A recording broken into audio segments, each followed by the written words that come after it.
All right, in today's video, I'm going to be showing you how to replace the upstream oxygen sensor or bank one sensor one oxygen sensor.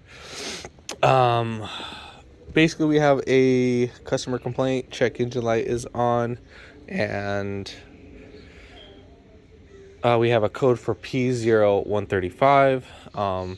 The actual resistance on the sensor itself is actually way too high, and so it's causing the actual code to happen. And then from there, we have the voltage as needed, but just the resistance is way too high. Already tested it out.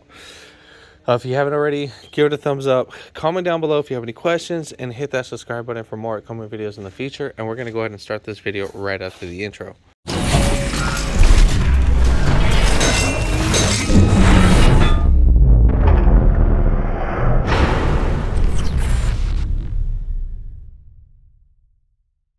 All right, so we're going to be coming up from the front because that's going to be the easiest to get to it. I did jack up the car just a little bit just to get some clearance for recording and working on the vehicle just a little bit more easier.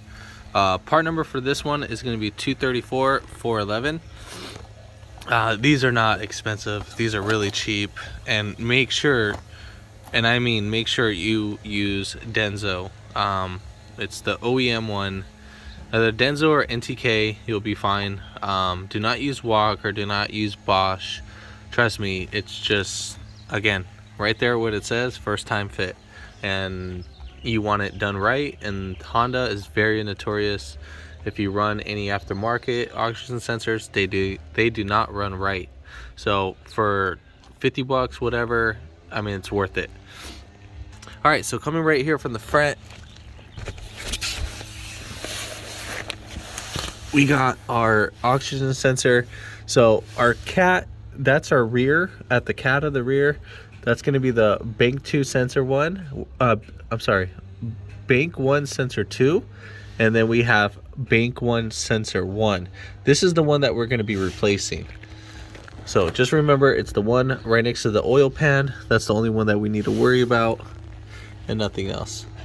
Oh, and if you're wondering where I jacked it from, I jacked it up from the subframe where the lower control arm meets. So just, again, that's, you don't have to, you can actually climb up under if your car's not too low enough. All right, so you're gonna get a 7/8 wrench, and then you'll basically loosen the spark plug. The oxygen sensor. All right, so lefty loosey or counterclockwise. We'll go ahead and loosen this up. All right, so now that we got this out, now we're gonna go ahead and follow our harness. And right here, so on where my thumb is gonna be at, right here there's a little tab. You're gonna push in and then push towards the engine, like push up in the sky, and then pull down towards the ground. And now we actually separated our clip. The whole thing comes out. Well, it should never came out like that. Once you get that separated, then you'll be able to go up on top and then push this clip down, and then you'll be able to separate it. We just had to break away the sensor from this guy so we can actually separate it, because the connector, the engine side harness, you could be able to release it, but you need to release the tab from the actual bracket. Now, anytime when getting a new oxygen sensor, make sure the bag is not open. Now, normally they have a little open section right here in this little corner that's inside the bag, that's internal. So sometimes, not all the time, but there's usually like a little weak spot inside the bag. But if the bag has been open, swap it out for another one, because somebody has put it on their car and, you know, just try to test fit something, and the last thing you want is to do the job twice. Take off the rubber band. Now, what you want to do, you get these little copper anti-seize. So we're just gonna go ahead and just mix it a little bit, and then I'm gonna tear this, and then we're gonna put some anti-seize on the actual thread.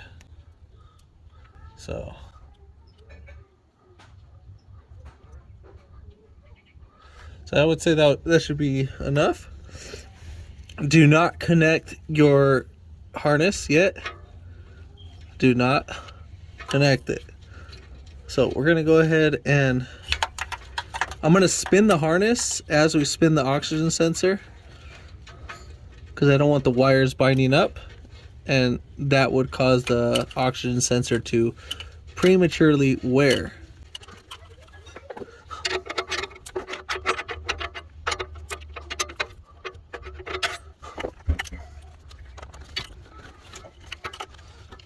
All right, so now we're gonna go ahead and connect in our sensor.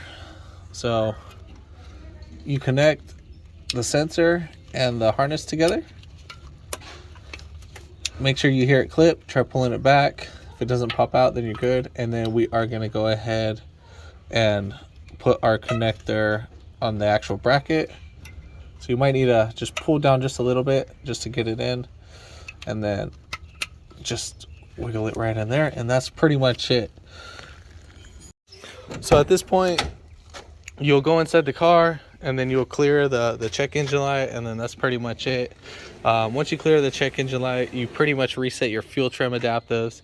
Now, let's say if you do have the oxygen sensor code come back, what you can try doing is disconnecting the negative battery terminal and leaving it disconnected for 15 minutes.